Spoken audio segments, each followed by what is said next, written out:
Bueno, pues, como bien dijo el doctor Carlos Galindo, mi nombre es Jordi Arenas, soy el productor de la serie BIOS, una coproducción entre Conavio y Canal 22, que en realidad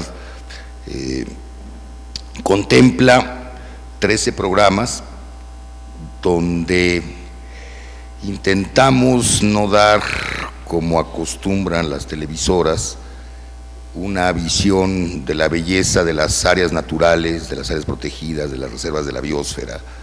Eso lo hace muy bien National Geographic, y eso lo hacen muy bien muchas otras televisoras. Nosotros lo que queríamos era dar una especie de testimonio de la interacción que existe entre las comunidades, entre los hombres y mujeres que viven alrededor o en estas áreas protegidas, áreas naturales, reservas de la biosfera, y el dilema que parece ser que nos afecta a todos, que es el sobrevivir, el conservar y procurar un desarrollo de mi actividad, siendo que además tengo la necesidad de conservar esa área, pero también tengo la necesidad de desarrollar a mi comunidad. Y entonces fuimos en busca de diferentes modelos de manejo a estas áreas y nos topamos con muchos, ¿sí? Muchos exitosos, muchos no exitosos, y el programa lo que pretende es dar una muestra de estos modelos de manejo, ¿sí? del carácter humano que pueden tener estas áreas protegidas. Como bien vieron en las conferencias previas, hay dos modelos que quisiéramos tratar en este pequeño panel, en esta pequeña charla frente a ustedes. Uno es ecoturismo y el otro es manejo forestal, ¿no? Me gustaría que empezáramos con un ejemplo concreto que apareció en la primera temporada, en los primeros 7 programas de BIOS, sobre ecoturismo, y ese primer ejemplo lo encontramos en Siancán, con una cooperativa de 13 personas, 13 descendientes mayas, 13 mayas, que curiosamente empezaron llamándose los aluches y posteriormente recibieron el nombre, cambiaron el nombre a Community Tours, ¿no? Pero lo sorprendente es que varios de ellos aprendieron a hablar primero inglés que español, ¿no? Entonces es un ejemplo de éxito muy interesante que tiene que ver con la práctica del ecoturismo. Si podemos poner el video del 4, por favor.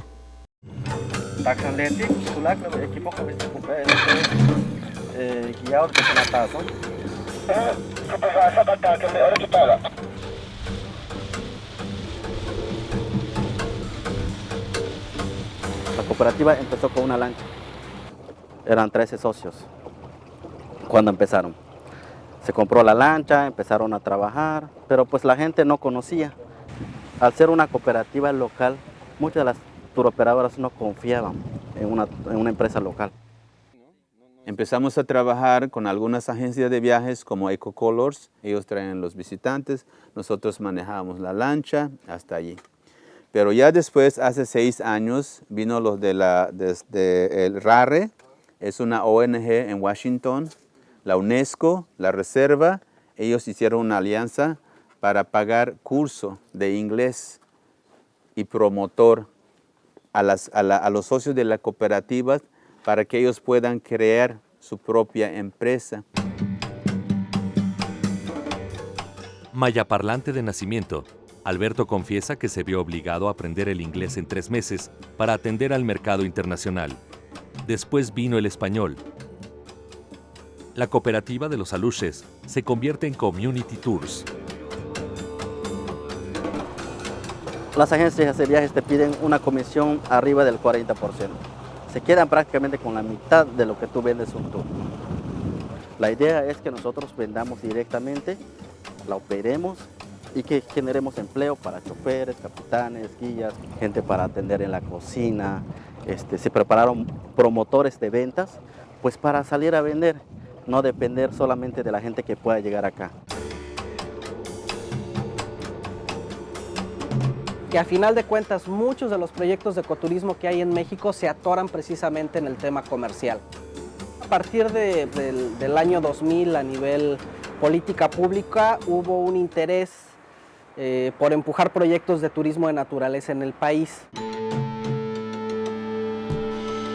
Pero la política durante muchos años fue construyamos oferta.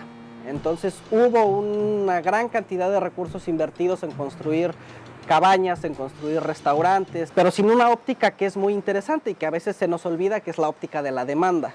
No podemos construir proyectos si no tenemos claro quién los va a comprar. De acuerdo a un estudio que hizo el Instituto de Investigaciones Económicas de la UNAM, se identificaron alrededor de 1.100, 1.200 proyectos de ecoturismo que en algún momento de 2006 a la fecha han sido apoyados con fondos gubernamentales. Solo el 10% de estos proyectos están operando de alguna forma.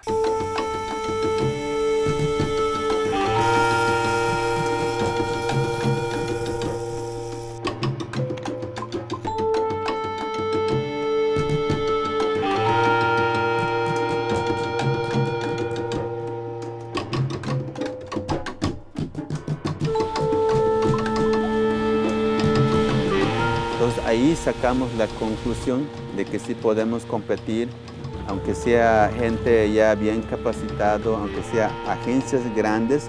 Entonces nosotros tenemos el producto en la casa.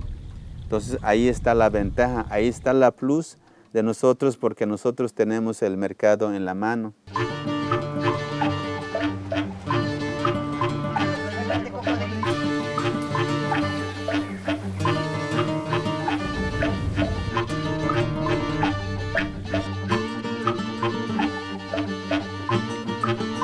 Que en estos viajes sobre ecoturismo me dieron, y realmente a mí me sorprendió, o sea, hay datos tan alarmantes en manejo forestal como en ecoturismo, ¿no? O sea, hay datos alarmantes y a mí me gustaría plantear estos problemas para que los señores que son los especialistas nos los puedan resolver o nos puedan decir por dónde puede existir el camino hacia ahí. Me decían que en los últimos 6 años, de 2010 a la fecha, se han impulsado 1.200 proyectos de ecoturismo, ¿sí? con apoyos de diferentes fuentes, fundamentalmente apoyos federales o apoyos gubernamentales. Y me daban el dato de que exclusivamente el 10% estaban funcionando. Es un dato alarmante, ¿no? Así como hay datos alarmantes en el manejo forestal, este dato es alarmante en un modelo de manejo que pretende conservación y desarrollo, que no es un binomio, estamos convencidos, por lo menos esa fue la premisa de BIOS, que no están peleados, sino al revés. Conservación necesita desarrollo, desarrollo necesita la conservación, y es un binomio que va conjunto. ¿Qué sucede con el ecoturismo, ¿sí? en México, que tiene este tipo de cifras? ¿Cuáles son los principales problemas? Y por dónde podríamos revertir esta tendencia. ¿Quién empieza? Ecoturismo. Sí, perfecto. Digo, tenía el micrófono, entonces aprovechando. Yo creo que un tema que está faltando para que estos proyectos sean exitosos es darle acompañamiento a las comunidades, ¿no? Si estamos hablando de esos proyectos ecoturísticos donde comunidades indígenas, ejidos, están muy cercanos de estos recursos naturales, no tienen ellos normalmente capacidades para poder desarrollar estos proyectos con una mentalidad empresarial y efectivamente que sea un negocio competitivo y rentable. Entonces, yo creo que esos recursos que de repente puedan brindar el gobierno para apoyar ese tipo de iniciativas deben ir acompañados por acompañamiento empresarial para desarrollar esas habilidades. A ver, perdón, Andrew. Muchas gracias. La presentación de Jardel fue extraordinaria en el sentido de que no todos los sitios tienen la misma vocación. Hay proyectos ecoturísticos que para llegar a él son 8 horas de terracería, por ejemplo, ¿no? Entonces es fundamental también reconocer que para que sea exitoso el proyecto ecoturístico tiene que tener un acercamiento a donde hay el mercado correspondiente. Siancán está cerca de un sitio muy importante, como lo mencionó Alfredo, pero hay otros que no lo son. Y la importancia de la planeación del territorio y la identificación de la vocación para diferentes iniciativas productivas, sustentables, es fundamental. No si tengo una cañada extraordinaria o una cueva de unos murciélagos impresionante que migran, pero estoy a 8 kilómetros en terracería del pueblo más cercano, pues obviamente es difícil que exista obviamente un turismo y un negocio sustentable. Sí, mira, se vuelve muy complejo, es muy complejo el turismo. Si uno, no sé si han tenido la oportunidad de ir a alguna feria internacional de turismo, nos vamos a encontrar cientos y cientos de ofertas turísticas en todo el mundo que son muy competitivas. Entrar en un mercado de esta naturaleza es muy complejo. Hay una cadena de productos que se tienen que generar de manera tal que puedas tú identificar algo distinto, algo diferente a lo que te ofrecen otros que posiblemente lo tienen más accesible o que están más accesibles a un mercado. Esto complica mucho porque además el turismo no es, es muy complicado cambiarle la mentalidad a un pescador que normalmente viste pues de una manera muy informal para su actividad, o a un campesino, y de repente decirle tienes que cambiar desde tu apariencia hasta hablar inglés y hasta saber cómo tratar a una persona, saber cómo atender una mesa, saber cómo recibir una llamada. Y otro problema que también radica muy fuerte son las grandes agencias mayoristas. Las agencias mayoristas cooptan el mercado y cobran verdaderas comisiones verdaderamente exorbitantes. Un paquete, si ellos te quieren mandar a una comunidad, un grupo, el mayorista te viene cobrando entre un 40 y un 60% del costo del paquete, solo de comisión. Entonces los grupos, las cooperativas turísticas o los grupos empresariales de las comunidades se ven forzados a trabajar con márgenes de ganancia mínimos. Entonces es toda una estructura en la que hay que meterse para formar productos que por supuesto tienen que venir apoyados con una política pública muy fuerte para enfrentar la competencia que hay no solo en el mercado internacional sino en el nacional.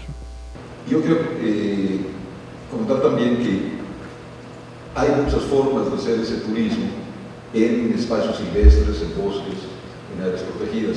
Se utiliza el término ecoturismo, pero quizás en algunos de esos, la mayoría de esos 1.200 proyectos, si están en áreas forestales, le llaman ecoturismo a algo que es un predio forestal que tiene 3 o 4 tirolesas y un sendero interpretativo, ¿sí?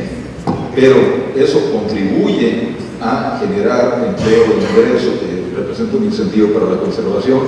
Eso es un espacio de educación para el visitante.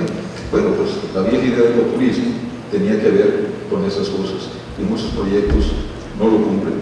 Es cierto que se necesitan políticas públicas, que se necesita un acompañamiento, asesoría, también, pero el turismo también es muy sensible al contexto en el cual se desarrolla.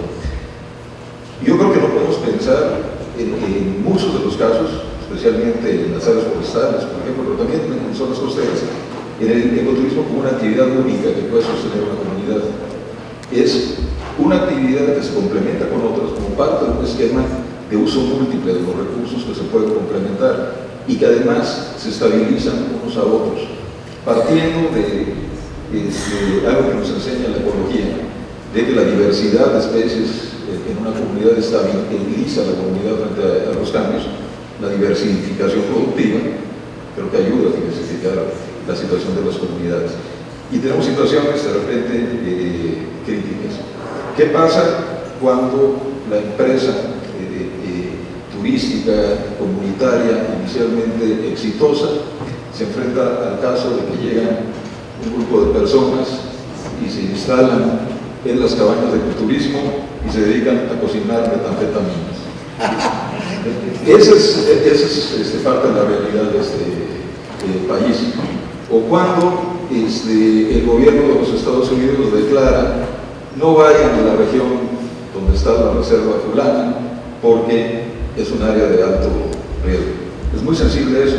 Hay otros elementos ahí y es una realidad que está presente. Y cuando analizamos los casos exitosos, y termino con eso, los éxitos son temporales, son muy difíciles de obtener, es muy fácil que se caigan, siempre son relativos. Y cuando uno pues, ha tenido el privilegio cronológico de trabajar en esto 30 o 40 años, se da cuenta que muchas cosas que fueron cacareadas como los éxitos, porque pues, tenemos que hacer mercadotecnia en nuestros proyectos, sobre todo cuando hablamos en frente al señor gobernador o de algún donante potencial, muchos de los casos exitosos no duran. Y necesitamos hacer un análisis de por qué han sido exitosos y por qué tenemos tantos fracasos. ¿Quién más? Por favor, Pedro. Un breve comentario. No puedo más que coincidir con mis colegas en lo que han dicho. Solo agregaría, bueno, este nombre, ecoturismo o turismo naturaleza o turismo rural, que lo explicaba muy bien Alfredo en su presentación, creo que tiene que ver un poco con esta confusión de todo lo que es el turismo naturaleza. Coincido también plenamente que es una actividad complementaria en las comunidades, no es la actividad principal, pero puede ser parte de la gran diversidad de actividades que mostró Enrique en su presentación, es uno de los componentes que puede ayudar. Pero lo que yo sí estoy convencido, bueno, dos datos duros: uno es la actividad de mayor crecimiento, el turismo de naturaleza en el mundo. En México tiene tasas de crecimiento del 5%, con todos estos riesgos que se han comentado, pero que sí tenemos que pensar en un esquema de creación de redes de turismo rural. Es decir, no es apostarle todo a una comunidad con esta infraestructura que luego ni siquiera se usa, sino favorecer más esta idea de crear empresas campesinas con todas las capacidades instaladas que se requiere, más que la construcción de infraestructura. Se requiere todo un proceso de acompañamiento, como se ha comentado, pero tenemos que pensar en una lógica de enredamiento de muchas experiencias comunitarias, porque pueden crear destinos rurales en muchas zonas que hagan atractivo ir a un lugar que está muy lejano, que son 8 kilómetros de terracería, pero luego vas a ir a otro que tiene otra condición y a otro más que te presenta una alternativa. Es decir, estas redes de oportunidad pueden generar el interés porque los turistas pasen más tiempo en estos sitios, ¿no? Es, por supuesto, mucho más complejo, pero somos tantos que prefiero dejarlo ahí.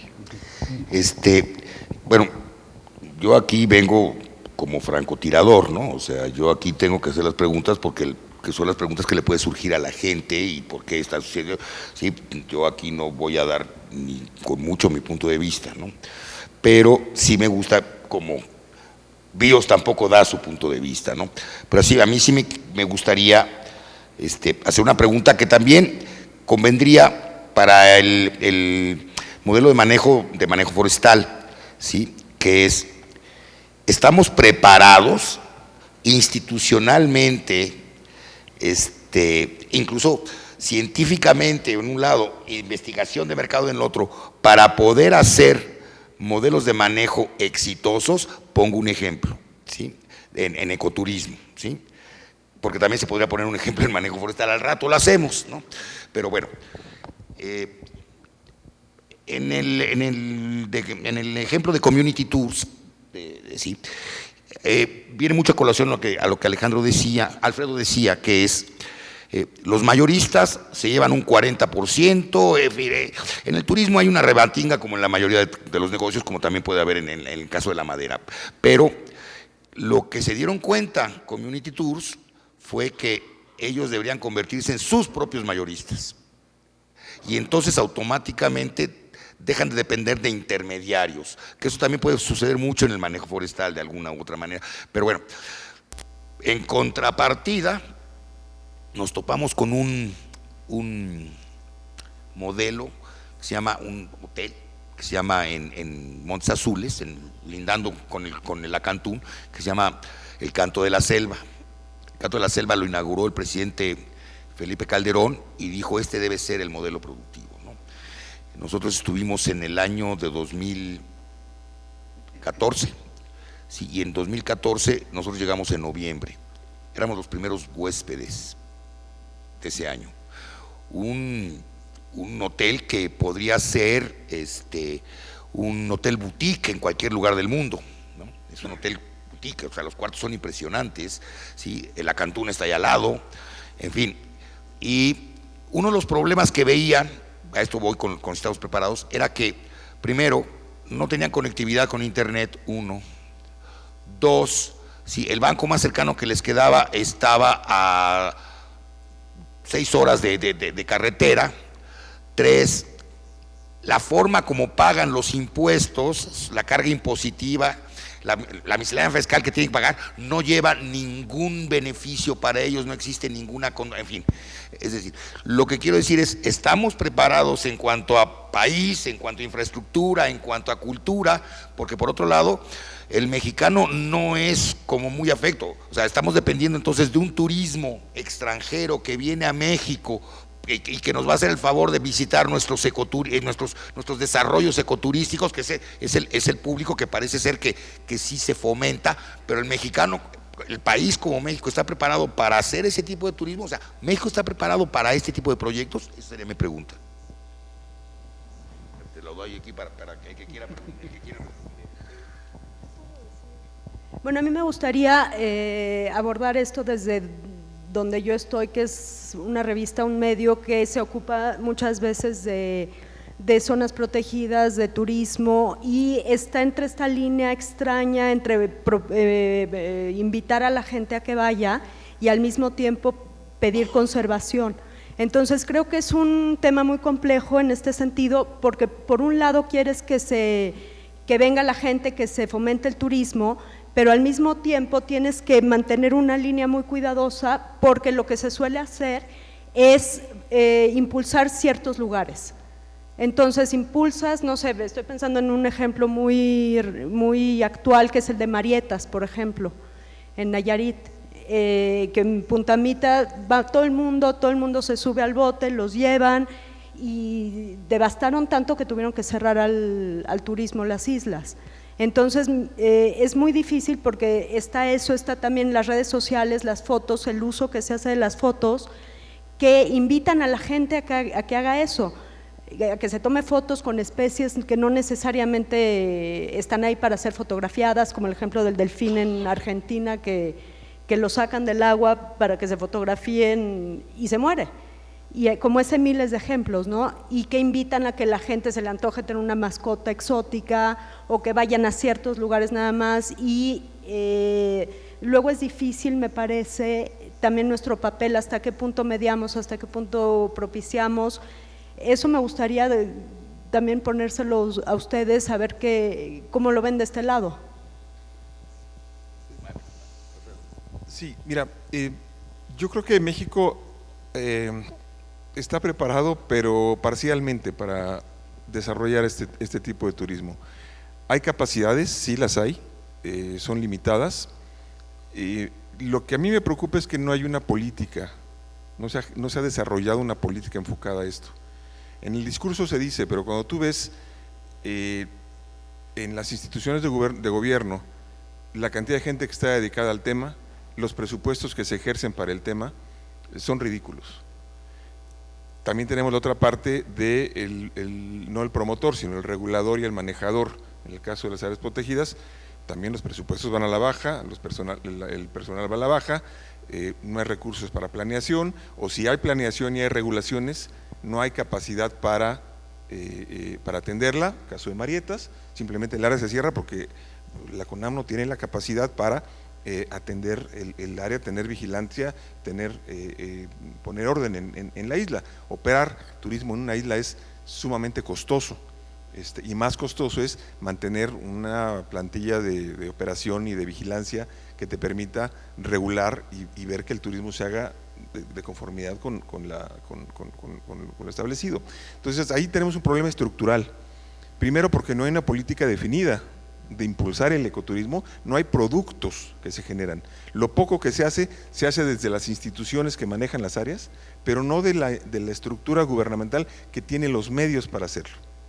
Entonces ahí me parece que hay que trabajar muy a fondo, porque ¿por qué tampoco se genera la política? Yo diría, nos falta un orgullo en México. Yo inicié mi charla preguntando cuántos de nosotros, de qué estamos orgullosos los mexicanos, y vemos que de la comida, de la cultura, pero no se menciona el tema ambiental.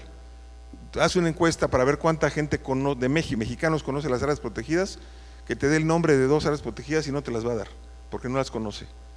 No se genera un orgullo porque no hay amor, porque no conoces lo que estás queriendo cuidar.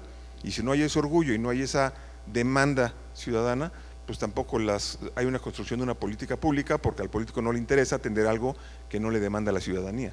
Entonces, me parece que es un problema estructural en donde se tiene que trabajar, y nuestros ojos han sido ciegos. Ahí están los índices de competitividad económica.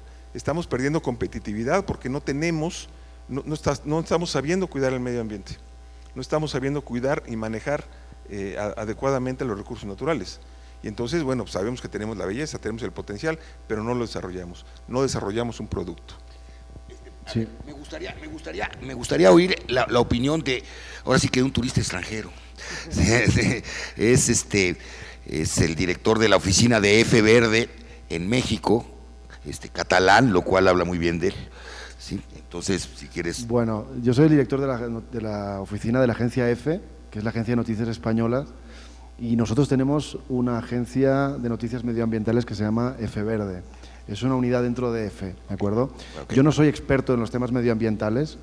La verdad que si no fuera por esta compañía tan encantadora y este lugar maravilloso, podría decir que estoy como un pulpo en un garaje, pero no es así realmente, porque sí también tengo mi opinión sobre algunas cosas que están diciendo, más concretamente sobre lo que los medios de comunicación podemos o hacemos más bien en torno a estos asuntos, ¿no?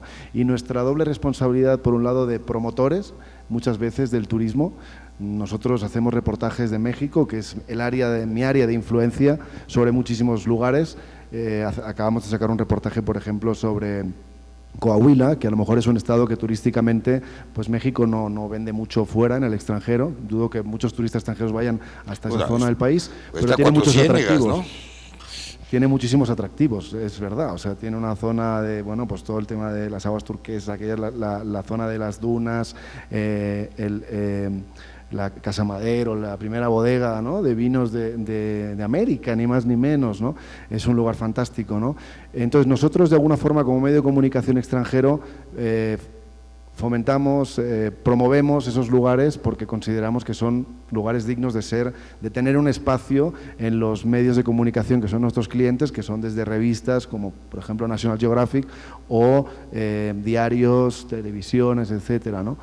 Pero a la vez también tenemos una obligación de informar y denunciar los casos en los que se producen situaciones que tienen que ver o que afectan más bien al medio ambiente, porque no dejamos de ser un servicio público como medio de comunicación y bueno, en esos casos, por supuesto que lo hacemos. En México hay unos cuantos casos, también los hay en España. Nosotros, cuando hablan de ecoturismo, nosotros tenemos una experiencia ya larga también en el asunto de los paradores nacionales y de las casas rurales, que seguramente, si han estado en España, algunos de ustedes conocen. Y es un caso parecido, ¿no? El fenómeno de la migración del campo a la ciudad y una tendencia nueva de la sociedad de regresar a los orígenes y llegar a estos lugares, pues un poco tiene que ver con lo mismo, ¿no?, con el ecoturismo. Y es realmente difícil de manejar. México, además, y esto es una opinión personal, tiene una complejidad muy grande. Es un país muy intenso, muy inmenso, muy variado, fabuloso, con muchísimas culturas diferentes. Y es lógico que cualquier proyecto, y no estoy exonerando de culpa a ninguna institución, pues cualquier proyecto de ecoturismo que se realice se desarrolle con dificultades, ¿no? Por el tema de lo del idioma, por ejemplo, ¿no?, que es una ventaja, pero también es una desventaja en algunos aspectos.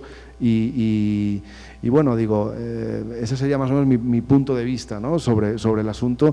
Ya digo, como representante de una agencia de noticias que no es experto realmente en el tema ecológico y medioambiental. Gracias. Sí, tomando lo que dice Claudia, yo cuando llevaba a mis hijos a la escuela tenía una ruta secreta y dije, a lo mejor no la comparto porque entonces todos los papás me van a seguir y va a ser una tragedia después, ¿no? Me acordé un poco cuando se conoce un sitio maravilloso y luego se publicita tanto que se acaba haciendo un desastre. Yo creo que los medios de comunicación pueden hacer mucho y creo que la revista National Geographic hace muchísimo por crear conciencia ambiental. Muchísima gente ha aprendido, yo creo que de eso, y creo que esos medios y lo que la CONABIO hace, por ejemplo, este esfuerzo de esta semana de la conservación, para mí es una manera también de generar educación ambiental en torno a lo que estamos platicando. Es el elemento de armonización de la elección de políticas públicas, el tema del financiamiento, tiene que haber financiamiento, y el tercero, obviamente, la gestión territorial, o sea, tiene que estar armonizado con el territorio, hay una lógica territorial. Y por último, algo fundamental con los proyectos ecoturísticos y otros, inclusive el manejo forestal, es el tema que tiene que ser un negocio, tiene que haber rentabilidad. Si no se piensa el proyecto como un negocio, para que tenga una rentabilidad y sea sostenible a través del tiempo, no va a ser. Quizá, no lo sé, el Canto de la Selva, un lugar icónico, bonito, junto a la Cantuna, enfrente de Montes Azules, etcétera, se pensó con otro objetivo, y no un objetivo quizá de hacer negocio.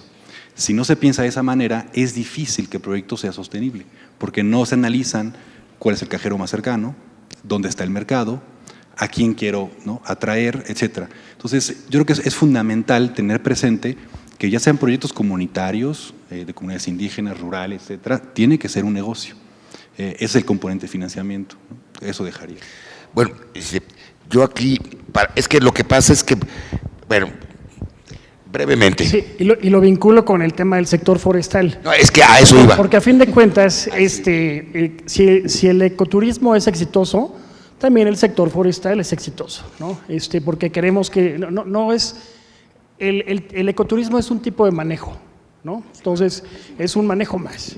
Entonces, ahorita, uno de los temas que hemos estado buscando posicionar es la competitividad del sector forestal. Okay. Y justamente hicimos como un ranqueo de cuál es la competitividad de los diferentes estados del país en términos de esa competitividad forestal, porque hay ejemplos de, oye, ¿qué pasa con los cajeros? ¿Qué pasa con la energía eléctrica?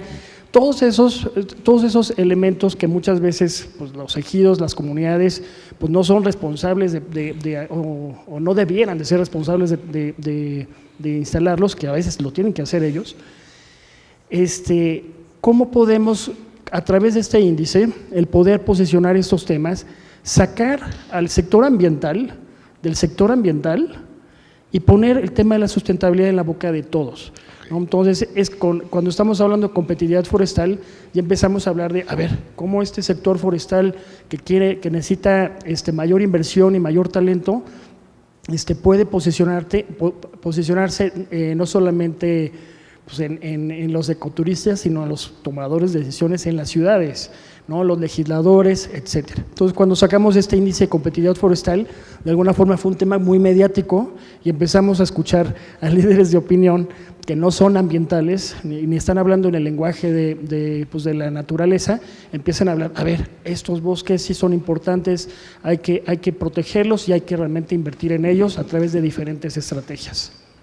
Bueno, aquí precisamente era el punto de confluencia entre ecoturismo, turismo de bajo impacto, que me parece muy correcto, al tema de manejo forestal, porque tal parece que el éxito o el fracaso de un negocio tiene que ver mucho con el diseño de producto, ¿no?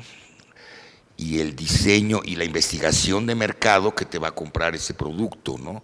Y no tener producto y a ver quién me lo compra, ¿no? Y uno de los puntos fundamentales de un diseño de producto es lo que los publicistas llaman unique selling point, ¿no? El punto único de venta, ¿no? Es decir, yo veo, por ejemplo, un hotel frente a la entrada de la zona arqueológica de Calakmul, que está lleno todo el año, ¿no? ¿Por qué? Porque tiene un punto de venta clarísimo y entonces es el tránsito, ¿no? Pero lo que tú decías, Andrew, si de repente no tengo la costumbre de decir un bosque vale la pena por sí mismo, en sí mismo, y no voy a ver otra cosa más como una ruina, un festival de rock o un festival de DJs en la playa, etcétera, etcétera, etcétera, y no tengo la manera de vender, ¿sí?, ese producto, la gente no va a ir, ¿no? Entonces, supongo que en el manejo forestal que tuvimos no vamos a poder ver el video, pero bueno, tuvimos un contacto con una comunidad. Bueno, hemos tenido en vivos 2 contactos muy impresionantes. El primero fue en Nogbeck, ¿no? Un manejo forestal impresionante, una comunidad que empezó a hacer manejo forestal y tuvo la presencia de un huracán que arrasó con bosques, con la maderería, con todos ellos, y se pudieron levantar. Y otro ejemplo es el que tuvimos en Ixtlán de Juárez, ¿no? Que es una comunidad de 2.500 habitantes que han hecho que después de que durante los años 40, 50, 60, 70, una papelera era la que manejaba sus bosques, ellos, en virtud de una gestión gubernamental por un lado y por otro lado de una persona, lograron comprar la papelera y hacerse cargo del manejo forestal, y actualmente es una comunidad con gran éxito comercial, ¿no? Porque han sabido de alguna u otra manera diseñar sus productos y hacer su manejo con términos de negocios. Sin embargo, otra vez de francotirador, sigo viendo que en México pues los cerros siguen pelones y cada vez hay más cerros pelones y cada vez hay más cerros pelones, y no veo que existan modelos de manejo forestales que me estén parando o haciendo que el país, no sé, funcione, ¿no? ¿Qué sucede? Bueno, yo mencionaba en mi presentación que una parte importante del manejo tiene que ver con intervenciones comunicativas. Ahí es donde entran de repente los medios o reuniones como esta. Y una de las cuestiones es que yo lo decía hace muchos años cuando hice mi tesis de maestría en el Cofre de Perote, que decía yo, la gente desde Jalapa ve la niebla y no ve qué pasa en el bosque del Cofre de Perote.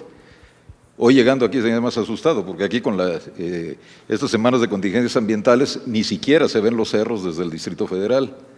Y siendo chilango descentralizado, no vayan a pensar mal, la visión de repente desde el centro del país, desde las ciudades, de lo que sucede en el resto, es muy pobre.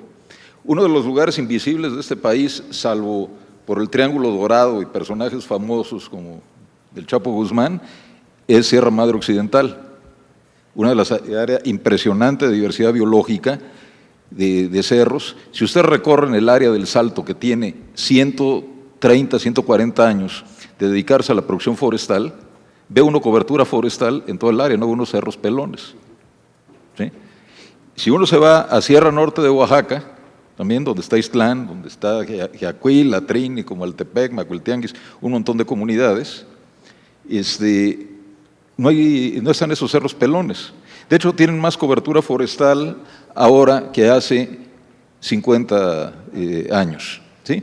Han convertido terrenos agrícolas que abandonaron, porque la gente se había ido a trabajar a los Estados Unidos por falta de empleo, los convirtieron en áreas de producción forestal.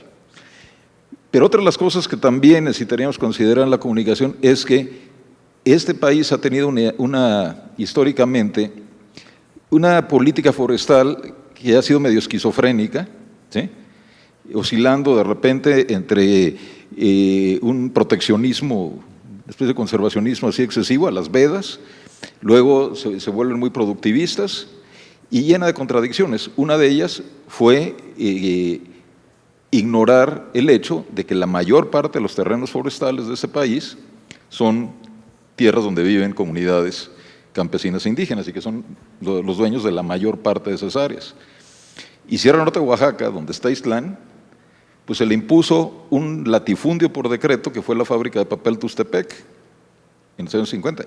Y las comunidades de la Sierra de Juárez desarrollaron las bases para el modelo forestal, de manejo forestal comunitario, no porque las apoyó el gobierno, sino porque pelearon durante 30 años contra una concesión, ¿sí?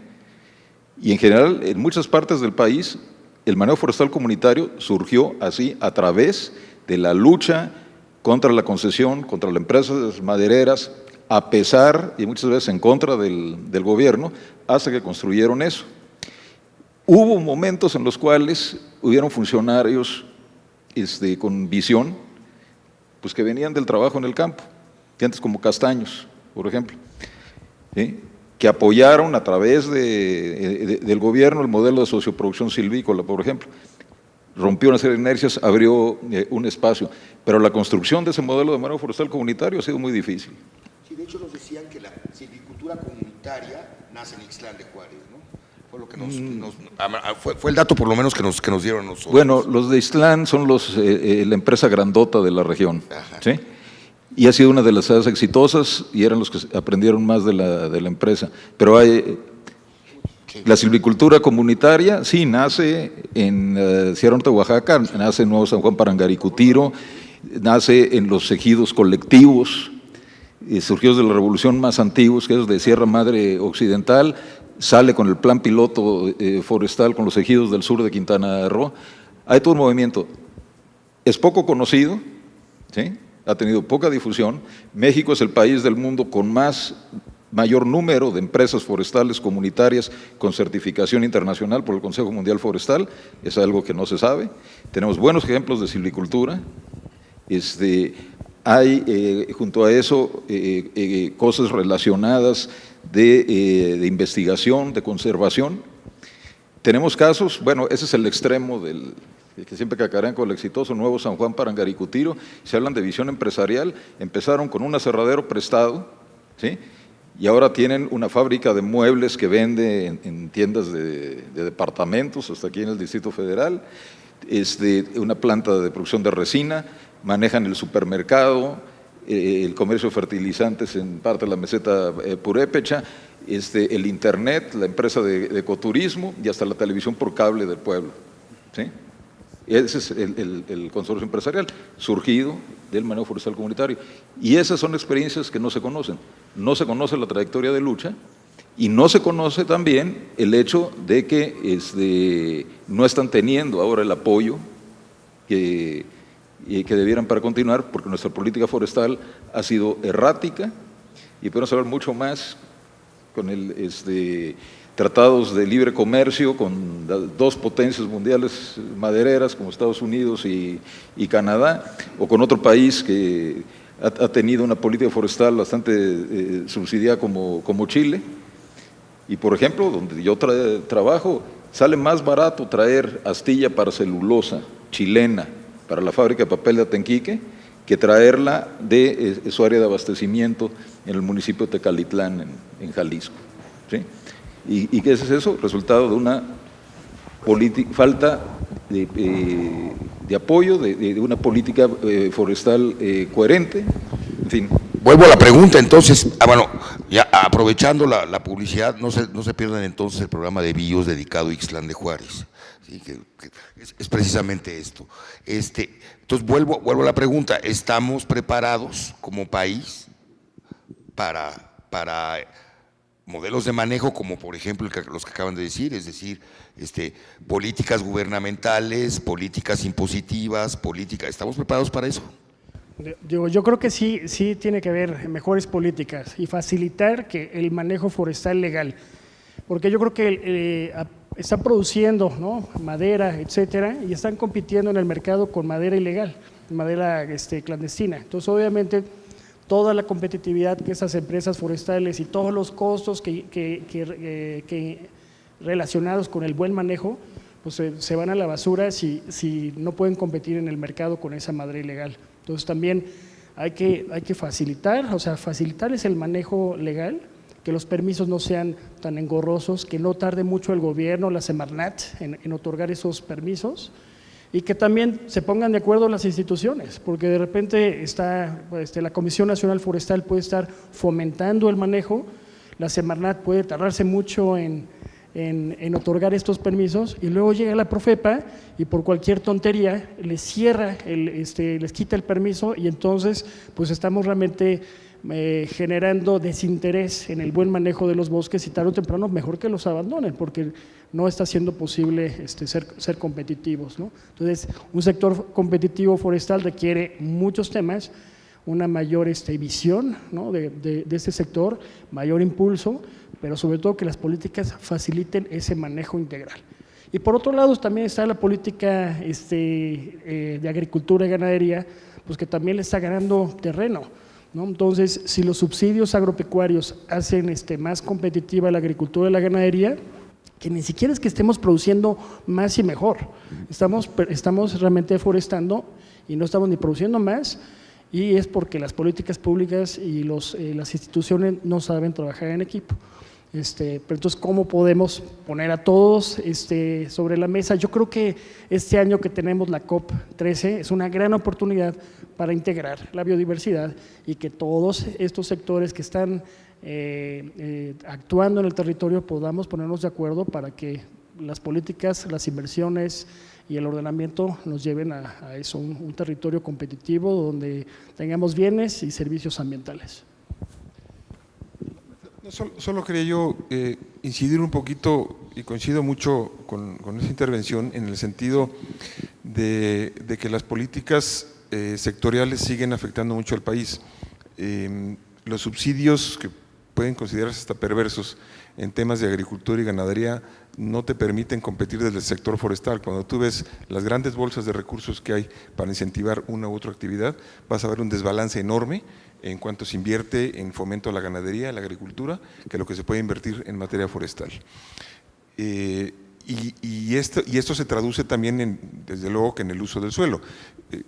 Tienes en el norte de Yucatán, en la zona ganadera, un predio de 1 hectárea te va a valer mucho más si está desmontado a si tiene selva, ¿no? Si tú compras 1 hectárea de tierra ahí, es mucho más cara si no tiene vegetación a que tenga selva en buen estado de conservación. Entonces, obviamente, eso incentiva, independientemente del uso que le estés dando, a tumbar selva para vender para ganadería, y con unas tasas o unos coeficientes de agostadero bajísimos. Estás produciendo media vaca por hectárea. Eso me parece que en términos de rentabilidad es muy pobre el uso que se le da al suelo comparado con todos los beneficios que puede tener un manejo forestal con productos y subproductos forestales. Hablando también de estas políticas o esta política sectorial, tenemos el caso de la miel en Yucatán, donde también han ganado un mercado importantísimo, un mercado orgánico en Europa, y a este subproducto forestal, por llamarlo así, porque es perfectamente compatible con el manejo forestal, le está dando al traste la siembra de soya transgénica, que ya está afectando a las colmenas con trazas de productos transgénicos, y pues el mercado ya está afectando el mercado en Europa, ¿no? Entonces, esa falta de visión de integralidad de lo que es compatible, las actividades que son compatibles con otras, no se está viendo, sino cada quien empuja su área de interés, y entonces encontramos conflictos en la política de uso de los recursos naturales, ¿no? Quizá nada más comentaría lo que dijo Enrique. Creo que lo explicó con toda claridad y por eso es un experto en el tema.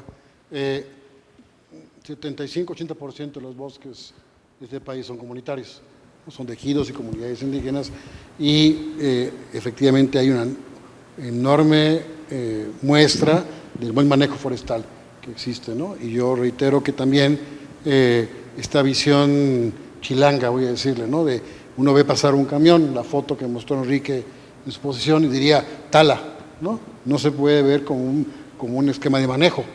Por supuesto que hay tala ilegal, pero no podemos generalizar tan fácilmente, porque los bosques requieren de manejo para conservarse, y además esto es madera, ¿no? Para tener esta mesa hubo que hacer un aprovechamiento.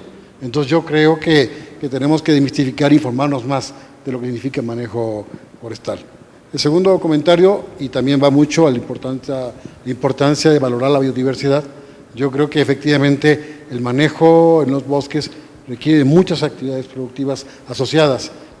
El turismo comunitario o el ecoturismo es una de esas actividades, pero hay muchas más.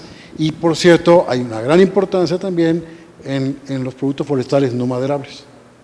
Y yo sé que mencionar el caso del chicle, el chicle orgánico que ustedes conocieron cerca de Novec, ¿no? Yo creo que es un ejemplo perfecto de la importancia del aprovechamiento integral de las selvas y los bosques como esta alternativa a promover productos forestales sustentables.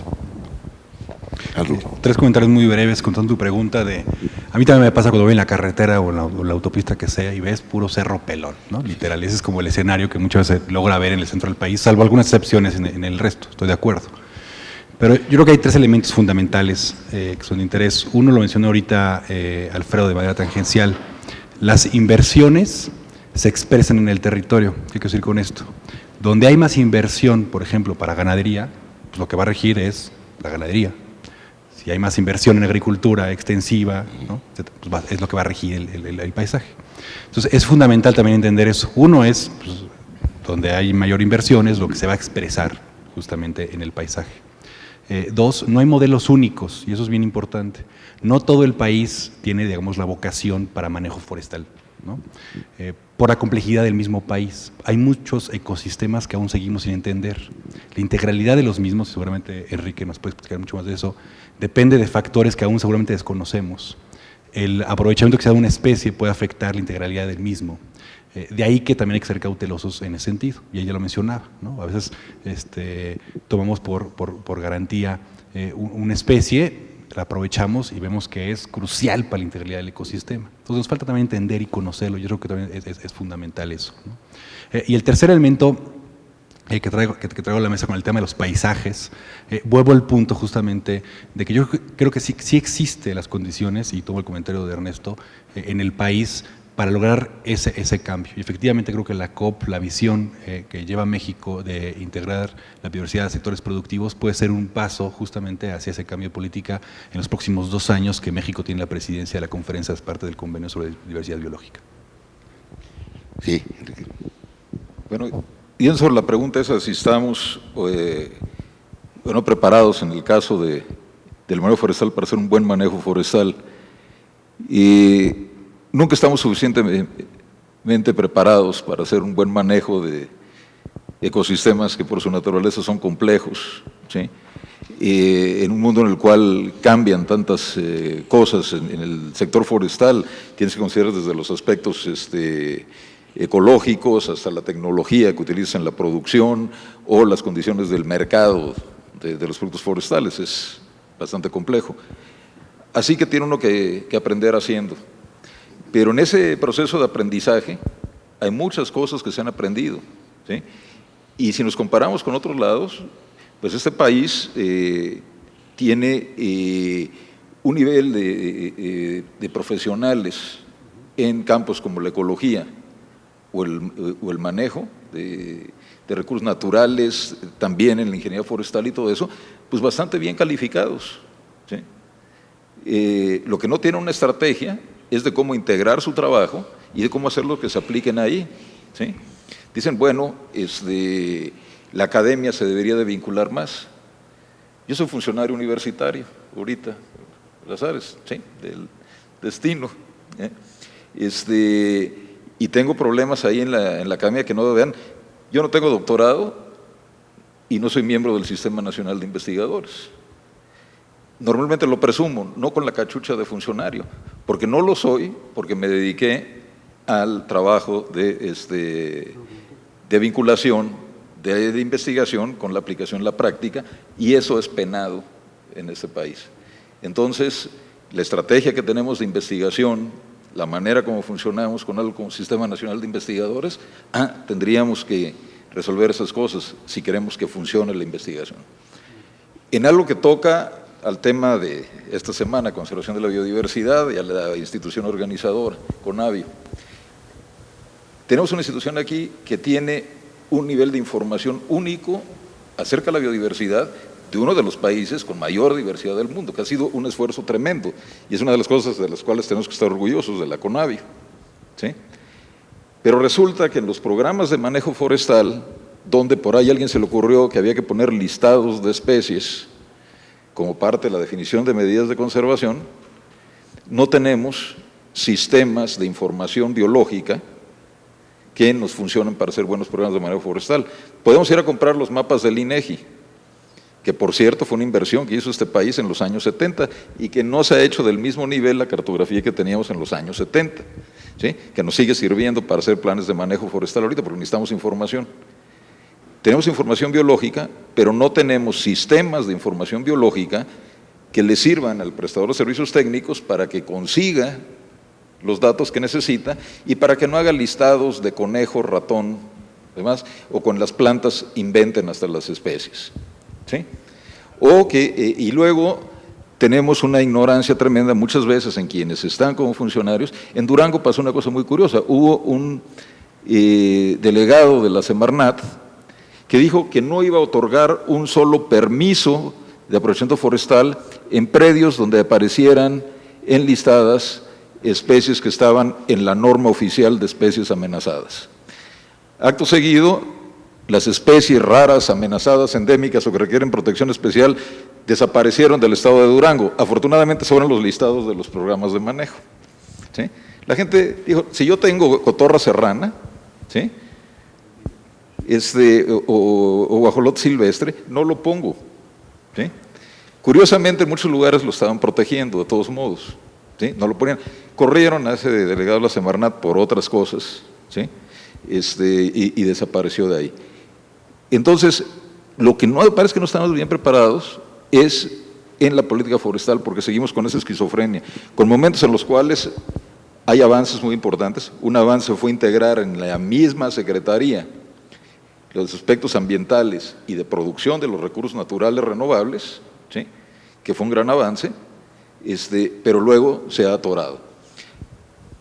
En la Estrategia Nacional de Incremento de la Producción y la Productividad Forestal, México quiere pasar de los 6 millones de metros cúbicos que produce ahorita a aumentar a 10 millones de metros cúbicos. No nos espantemos, 10 millones de metros cúbicos producidos legalmente. Ahorita son como 36 millones de metros cúbicos lo que sale de madera de los bosques del país, la mayor parte, una buena parte ilegal y otros autoconsumo. Pero se quiere aumentar la producción forestal a través de mejores prácticas que incrementen la productividad, y se metió como candado en ese proceso, y conservando biodiversidad. Así que además de aumentar producción, hay que conservar biodiversidad. Y da la casualidad que en muchos de los lugares donde se hace producción intensiva y funciona, es una porción del bosque la que se dedica a la producción. Y hay áreas extensísimas que se manejan como áreas excluidas de la producción, que si se manejaran explícitamente como áreas de conservación, una de las cosas que se ha planteado en esta estrategia, incrementarían la conectividad a través del paisaje de áreas que efectivamente funcionan de áreas de conservación. Ahorita lo que decía Andrew, en Santiago Comaltepec, cuando hicieron su programa de manejo forestal, tienen 19,000 hectáreas. Son alrededor de 4,500, 5,000 hectáreas de bosque de pino en la parte templada allí, que son los que sostienen la producción de madera. En el área de bosque mesófilo de montaña y de selva alta perennifolia que tienen, lo que dijeron, bueno, lo dejamos como áreas de conservación, en reserva, mientras aprendemos cómo manejarlo. Es una muestra de cómo se hacen las cosas, ¿sí? Sí estamos preparados a esos niveles, pero quienes definen la política forestal, quienes hacen de repente las leyes, cuando vemos las propuestas que se hacen, por ejemplo, en relación a vedar un área quemada, ¿sí? No se puede aprovechar, o a salir con otras ideas, bueno, que vienen de un partido que entre lo más famoso de él es que proponía pena de muerte para secuestradores y demás, pero que ha producido en este momento la mayor parte de los funcionarios, ¿sí? Que están a la cabeza del sector medio ambiente y recursos naturales y que no tienen la menor idea, ¿sí? De qué es lo que pasa en el campo de este país, ni por dónde llevar la política forestal, ni nada. No estamos preparados con ellos.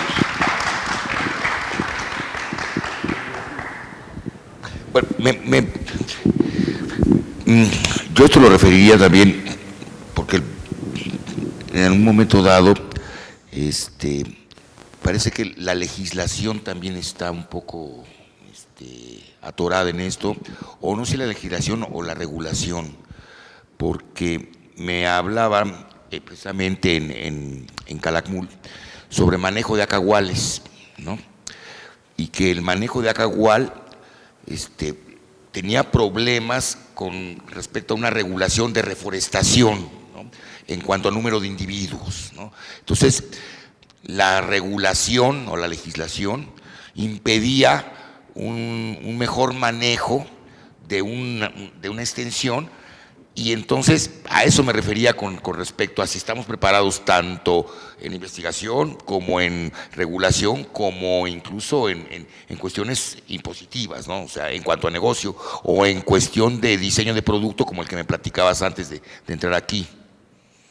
No sé, a eso me refería con la pregunta, y pues parece ser que ya quedó más o menos respondida, ¿no? ¿Por qué no nos platicas para terminar el ejemplo que me dijiste del diseño de producto? Sí, gracias. Digo, nada más es una cosa que estamos justamente trabajando con Ixtlán de Juárez, un poquito preocupados de que el mercado no conoce lo que es la madera certificada y no reconoce ese valor, empezar a generar como dinámicas de sensibilización. Entonces nos ocurrió hacer como un reto a través del INADEM, del Instituto Nacional del Emprendedor, para buscar pues, qué ideas de diseño de muebles. Hicimos diseños de comedor con sus sillas y su trinchador, a la vez que hicieran algunos diseños de mobiliario o de artículos para la oficina. Entonces, lanzar este reto, y recibimos como algunas ideas de lo que debía ser una mesa, un comedor, etcétera. Obviamente, diseños que salen desde lo urbano, porque a fin de cuentas son las personas desde las ciudades que están comprando esos productos generalmente. Entonces, lo bonito de este proyecto es que digo, ya evaluamos, ¿no?, los diseños ganadores, y esto lo estamos haciendo en alianza con American Express. Entonces, American Express nos va a ayudar a que los chavos que hayan participado, que hayan diseñado estos productos, vayan a Ixtlán de Juárez y que convivan con los ejidatarios que están realizando el manejo y que tienen las capacidades de aterrizar esos diseños en la realidad. Y lo que queremos con American Express es que estos productos se vendan a través de sus catálogos que le llegan a los tarjetavientes. Tienen su programa de puntos de American Express, entonces esos puntos que tiene las personas pueden canjearlos por ese tipo de productos. Entonces es de alguna forma ir vinculando a través de toda una historia el diseño, el conocimiento de lo que está pasando en las comunidades forestales comunitarias indígenas certificadas, y también pues, vinculando con esos temas del mercado, temas de emprendimiento, para ir posicionando de una forma positiva al sector forestal. Entonces la ceremonia de premiación va a ser en Guadalajara, justamente va a ser en el Campus Party, ¿no? Entonces también es ir llevando al sector forestal a otras nuevas esferas. Nos interesa mucho que los jóvenes se interesen en el sector forestal. Una cosa que no se ha mencionado es que hay muchos estudiantes de carreras forestales que su máxima aspiración en la vida es ser empleados por el gobierno, ¿no? Pensando que, oye, pues yo soy ingeniero forestal y espero que el gobierno me emplee, pero pues no saben que el gobierno está recortando presupuestos, personal. Entonces, ¿qué va a pasar con estos ingenieros forestales? Entonces, ¿cómo podemos con estos ingenieros forestales ir detonando ideas de emprendimiento para poder pues, que realmente se dediquen y que hagan el buen manejo, pero que también puedan vivir dignamente de este empleo tan digno, y que estén ayudando a las empresas forestales comunitarias en el manejo forestal? Bueno, pues les agradecemos mucho la presencia en esta mesa, y agradecemos sobre todo a ustedes, al público, que hayan estado aquí con nosotros, y espero que haya sido de su interés. Muchas gracias a Conavio, muchas gracias evidentemente a la Biblioteca Vasconcelos, y gracias a los señores que tan lúcidamente han expuesto los puntos y comas de estos par de temas que nos tocó hoy conducir. Gracias.